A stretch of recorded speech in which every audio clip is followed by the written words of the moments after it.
జగిత్యాల జిల్లాలోని బుగ్గారం మండలంలో భూభారతిపై రెవెన్యూ సదస్సును నిర్వహించారు. మండలంలోని 10 గ్రామాల్లో 5వ తేదీ నుంచి 17వ తేదీ వరకు అధికారులు రెవెన్యూ సదస్సులు చేపట్టారు. రోజు 2 గ్రామాల చొప్పున మండలంలోని రైతు నుంచి భూస్వాముల నుండి వచ్చిన భూ సమస్యలపై వినతులను స్వీకరించారు.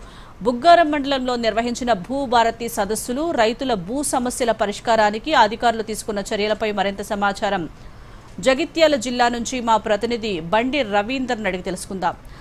రవీందర్, చెప్పండి, కొత్తగా వచ్చిన భూభారతి చట్టం సదస్సులు బుగ్గారం మండలంలో ఎలా జరుగుతున్నాయంటారు? అలాగే భూభారతి చట్టంపై ఎలాంటి అవగాహన కార్యక్రమాలు నిర్వహిస్తున్నారంటారు?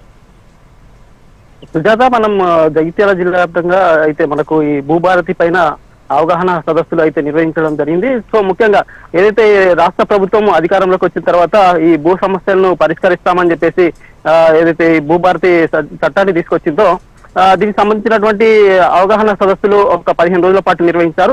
ఆ తర్వాత మరింత లోతుగా అధ్యయనం చేయడం, ఏదైతే రైతుల దగ్గర నుండి పూర్తి సమాచారాన్ని సేకరించేయాలనే ఉద్దేశంతో ఈ యొక్క భూభారతి సంబంధించి జగిత్యాల జిల్లాలోని బుగ్గారం మండలాన్ని పైలట్ ప్రాజెక్ట్ గా తీసుకోవడం జరిగింది. సో ఇందులో మే 5వ తేదీ నుంచి 17వ తేదీ వరకు కూడా ఈ యొక్క అవగాహన సదస్సులు తీసుకోవడంతో పాటు అక్కడ ఉన్నటువంటి భూ సమస్యల పైన అధికారులు దరఖాస్తులు స్వీకరించడం అనేది జరిగింది. సో ముఖ్యంగా ఈ బుగ్గారం మండలానికి సంబంధించినటువంటి దరఖాస్తులు 865 అప్లికేషన్స్ రావడం జరిగింది. అందులో 494 అప్లికేషన్ నోటీసులను ఏదైతే ఇప్పుడు వచ్చినటువంటి దరఖాస్తులకు సంబంధించినటువంటి వాటిని భూ హక్కుదారులకు నోటీసులు అయితే జారీ చేయడం జరిగింది.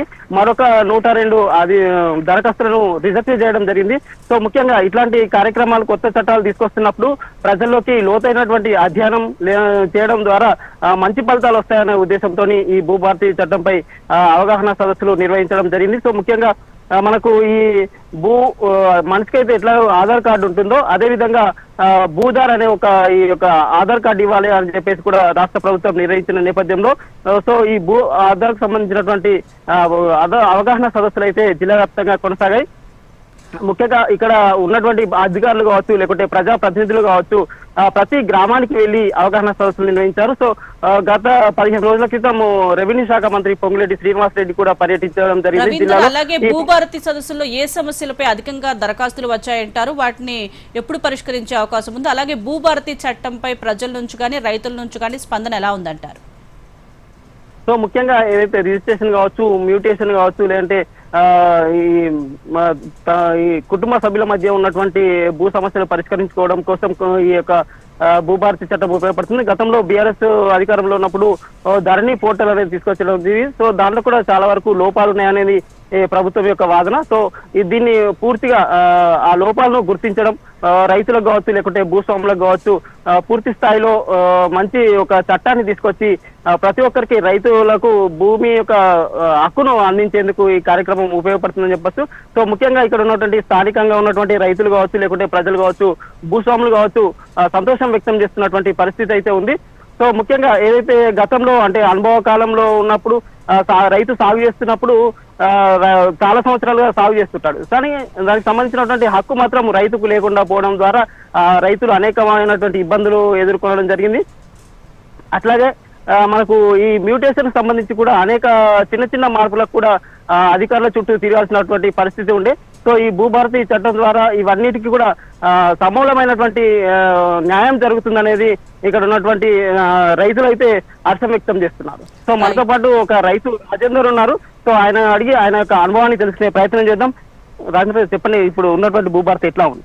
భూభారతి గత ప్రభుత్వం చేసినటువంటి ధరణి ఏదైతే పోర్టల్ ఉందో దానిలో ఉన్నటువంటి లోపాలను సవరించి ఉన్నటువంటి ప్రభుత్వం తీసుకొచ్చినటువంటి భూభారతి పట్ల మా సమస్యల పరిష్కారానికైతే సమస్యల పరిష్కారానికి న్యాయం జరుగుతున్నది.